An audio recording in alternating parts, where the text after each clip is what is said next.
Seguimos avanzando aquí en Contexto Global de France 24 para contarles todo lo que está pasando en el mundo. Yo soy Rodrigo Sedano, acompáñenme con los titulares. En Nochebuena y Navidad siguieron los ataques sobre Rusia y Ucrania. Moscú atacó zonas residenciales de Ucrania matando al menos a 2 personas.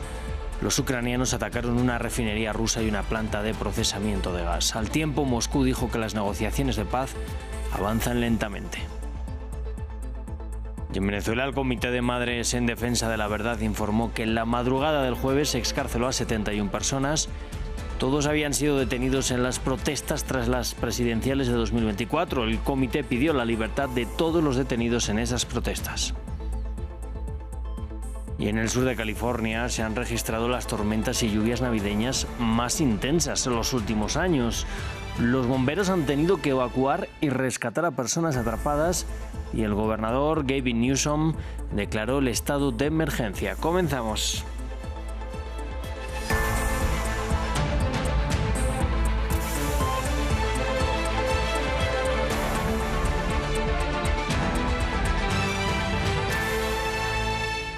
Comenzamos hablando de la guerra entre Rusia y Ucrania. El ejército ruso atacó distintas zonas de Ucrania, impactando en zonas residenciales. En ellos murió una persona en Jersón y otra en Chernihiv. Por su parte, Kiev atacó una refinería rusa y una planta de procesamiento de gas. Eso es sobre el terreno, porque en el plano diplomático avanzan lentamente las negociaciones de paz y el Kremlin estaría revisando el plan acordado entre Kiev y Washington en las reuniones de Miami. Veamos.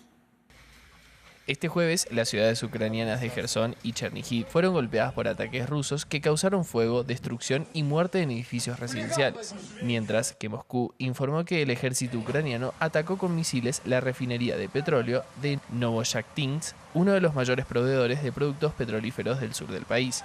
Sobre las negociaciones de paz, el Kremlin aseguró que está a la espera de que el presidente ruso Vladimir Putin emita su valoración sobre el plan de 20 puntos acordado por los negociadores estadounidenses y ucranianos. Sin embargo, la portavoz del Ministerio de Exteriores de Rusia ya declaró que se observa un progreso lento pero constante.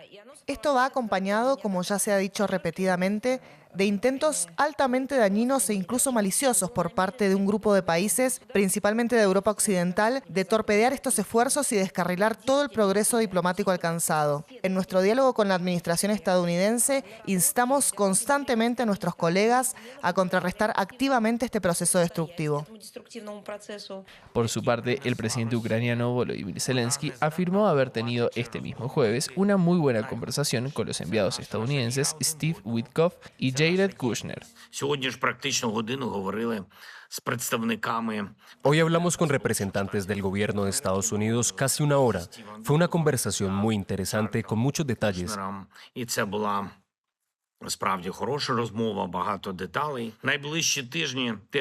Las próximas semanas también podrán ser intensas. Gracias Estados Unidos y gracias a todos los que siguen presionando a Rusia para que comprendan plenamente que prolongar la guerra tendrá graves consecuencias para ellos, para Rusia. Declaraciones que llegan luego de haber confirmado que Ucrania había obtenido algunas concesiones limitadas en la última versión del borrador del plan liderado por Estados Unidos para poner fin a la invasión rusa.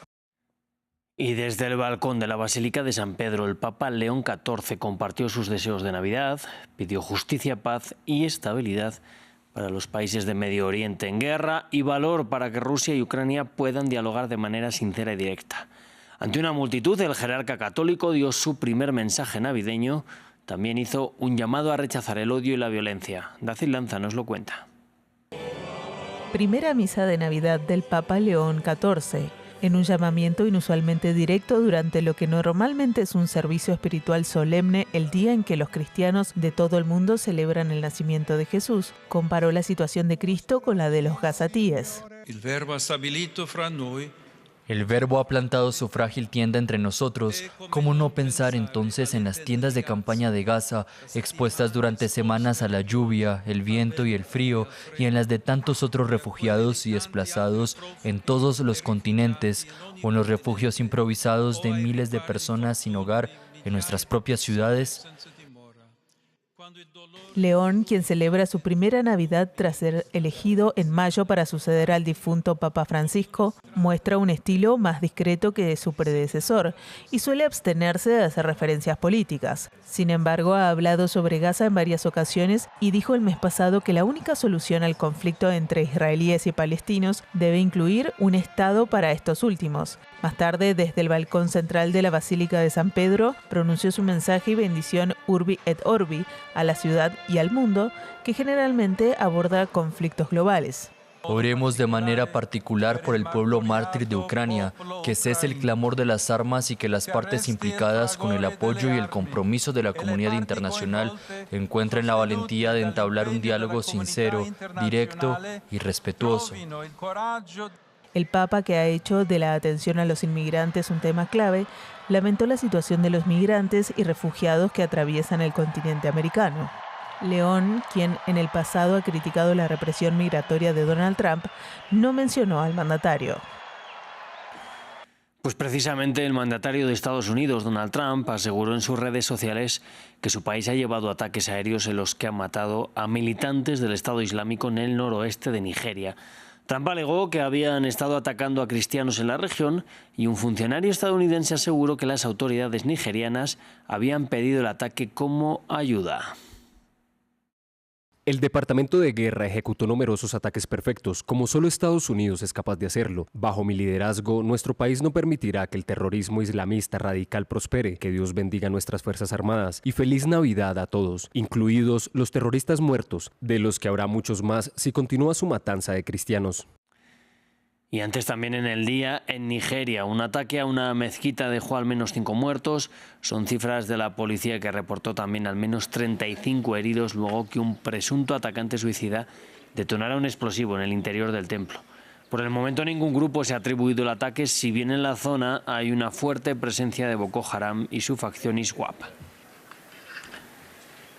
Vamos a hablar ahora de Venezuela. Allí el Comité de Madres de Defensa de la Verdad ha informado que en la madrugada del jueves se excarceló a 71 personas.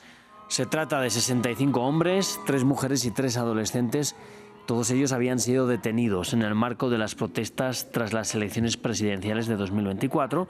Recordemos que tanto gobierno como oposición claman haber ganado esos comicios. El comité celebró las excarcelaciones, pero pidió la libertad de todos los detenidos en las protestas.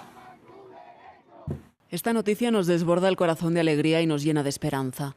Nos demuestra que la lucha siempre rinde sus frutos y nos compromete a seguir sin descanso hasta traer a todos los que todavía nos faltan de vuelta. Es un logro importante, pero insuficiente. Por ello exigimos la libertad plena de todos a través de una amnistía general. Y la justicia de Ecuador ha aceptado el trámite de habeas corpus correctivo presentado por la defensa del expresidente correísta Jorge Glas. La vista tendrá lugar este viernes. Glas, recordemos, está encarcelado en la nueva megacárcel de máxima seguridad construida por Daniel Noboa. El habeas corpus denuncia que sus enfermedades han empeorado, que no tiene atención médica adecuada y que sufre tratos degradantes. El juez dispuso como medida cautelar que se haga lo necesario para cualquier posible violación de sus derechos fundamentales. Y seguimos en América Latina, porque en Brasil terminó con éxito la operación a la que fue sometido Jair Bolsonaro para extraerle 2 hernias inguinales. Según informó el cirujano, el procedimiento ocurrió tal como estaba planeado. El ultraderechista, que cumple una condena de 27 años de prisión por intento de golpe de Estado, salió ayer de la cárcel y fue llevado al hospital en Brasilia. Antes de la intervención, su hijo Flávio Bolsonaro leyó una carta en la que su padre lo ratifica como precandidato presidencial para 2026. Ante este escenario de injusticia y con el compromiso de no permitir que se silencie la voluntad popular, he decidido nominar a Flávio Bolsonaro como precandidato a la presidencia de la República en 2026. Encomiendo lo más importante en la vida de un padre, a su propio hijo, para la misión de rescatar a nuestro Brasil. Esta es una decisión consciente y legítima, sustentada en el deseo de preservar la representación de quienes depositaron su confianza en mí. Y el conservador Narri Asfura es el presidente electo de Honduras. Ayer fue ratificado por el Consejo Nacional Electoral tras más de 3 semanas de dudas sobre los resultados de las elecciones del 30 de noviembre y con cuestionamientos de fraude. El político de 67 años, recordemos, recibió el apoyo del presidente Donald Trump, cuyo gobierno lo felicitó al poco de conocerse la noticia. Vamos a conocer un poco más sobre su figura. No le voy a fallar. Dios lo bendiga y bendiga a Dios la pródiga tierra en que nací. Este fue el mensaje del presidente electo de Honduras, el conservador Nasrias Fura, en medio de las fiestas de fin de año. Fue declarado ganador más de 3 semanas después de las elecciones del 30 de noviembre, que estuvieron plagadas de retrasos, problemas técnicos, acusaciones de fraude e injerencia de Estados Unidos. El candidato de derecha tiene en el bolsillo el respaldo de Donald Trump. La democracia está en juego en las próximas elecciones en Honduras. Tito fue un alcalde muy exitoso de Tegucigalpa, donde llevó agua corriente a millones de personas y pavimentó cientos de kilómetros de carreteras. El único amigo real de la libertad en Honduras es Tito Asfura. Tito y yo podemos trabajar juntos para luchar contra los narcocomunistas y llevar la ayuda necesaria al pueblo de Honduras. De 67 años y descendiente de palestinos, Asfura es un político ya famoso en el país. Papi, como es conocido popularmente, entró a la administración pública en 1990 y ha cultivado una imagen de funcionario eficiente y discreto, formando parte de varias administraciones municipales sucesivas. Ha sido legislador y ministro de Inversión Social. Este empresario de la construcción enfrenta varios desafíos. Busca reparar la imagen del derechista Partido Nacional, empañada tras la sentencia en Estados Unidos por narcotráfico a su último líder, el expresidente Juan Orlando Hernández, quien fue indultado por Trump en noviembre. Nasrias Fura no ha estado a salvo de la controversia. Su nombre está en los Pandora Papers, una investigación periodística transnacional basada en la filtración de cuentas en paraísos fiscales, lavado y evasión fiscal. Las autoridades lo investigan por presuntamente formar parte de un plan para drenar fondos públicos y blanquear dinero. Él ha rechazado los cargos y ha afirmado que tienen motivaciones políticas. Y en el sur del estado estadounidense de California se mantiene la alerta por inundaciones y deslaves durante unas navidades que han registrado las lluvias más intensas de los últimos años. Las tormentas impactan en las mismas zonas que además resultaron ya afectadas por los incendios de enero. Los bomberos han tenido que evacuar y rescatar a personas que quedaron atrapadas y se han registrado al menos 2 muertos. El gobernador Gavin Newsom declaró el estado de emergencia. Y el sedimento está hasta arriba porque el lavadero de atrás se desbordó por completo, pero es uno de muchos lugares. Mi papá se despertó ayer por la mañana. Yo me desperté a las 8 de la mañana con una llamada de mi papá diciendo que los bomberos lo acababan de rescatar. Y yo le pregunté, ¿de qué? Y él me dijo, de 60 centímetros de agua en mi apartamento. Y tras casi 17 años de exilio, Tariq Rahman, candidato a primer ministro de Bangladesh, regresó a su país. Fue condenado en ausencia por cargos que incluían lavado de dinero y un supuesto complot para asesinar a la ex primera ministra Sheikh Hasina. Pero las sentencias fueron revocadas después de que Hasina fuera derrocada también el año pasado en un levantamiento estudiantil. Un aclamado regresó a casa tras casi 17 años de exilio. Tariq Rahman, hijo de la ex primera ministra de Bangladesh, Khaleda Zia, y actual jefe del Partido Nacionalista de Bangladesh, se perfila como el principal candidato a primer ministro en las elecciones del próximo 12 de febrero. Dirigiéndose a la multitud que lo recibió, Rahman se comprometió a unir a las personas de todas las religiones y garantizar su seguridad. Este país pertenece a la gente de las colinas y las llanuras, musulmanes, hindúes, budistas y cristianos. Queremos construir un Bangladesh seguro, donde cada mujer, hombre y niño pueda salir de casa y regresar sano y salvo. En esta nación de casi 175 millones de habitantes, las tensiones políticas no han disminuido desde las protestas de 2024 que provocaron la dimisión de la ex primera ministra Sheikh Hasina tras 15 años de régimen autoritario. Además, la muerte la semana pasada de Sharif Osman Hadi, una figura destacada del levantamiento del año pasado, que había resultado herido unos días antes tras recibir un disparo, desató importantes protestas en la capital. Juramos, si Dios quiere, continuar la obra inconclusa del hermano Hadi, incluso a costa de nuestras vidas.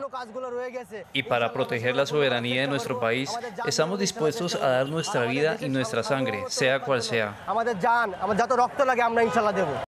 Bangladesh entró en un frágil periodo electoral bajo un gobierno interino liderado por el premio Nobel Muhammad Yunus. Si bien las autoridades han prometido unas elecciones libres y pacíficas, los recientes ataques a medios de comunicación y la violencia esporádica han suscitado preocupación, lo que convierte el regreso de Tariq Rahman en un momento decisivo para la delicada transición política del país. Pues así nos vamos a despedir. Yo les invito a que sigan con nosotros en France 24, que enseguida volvemos con mucho más.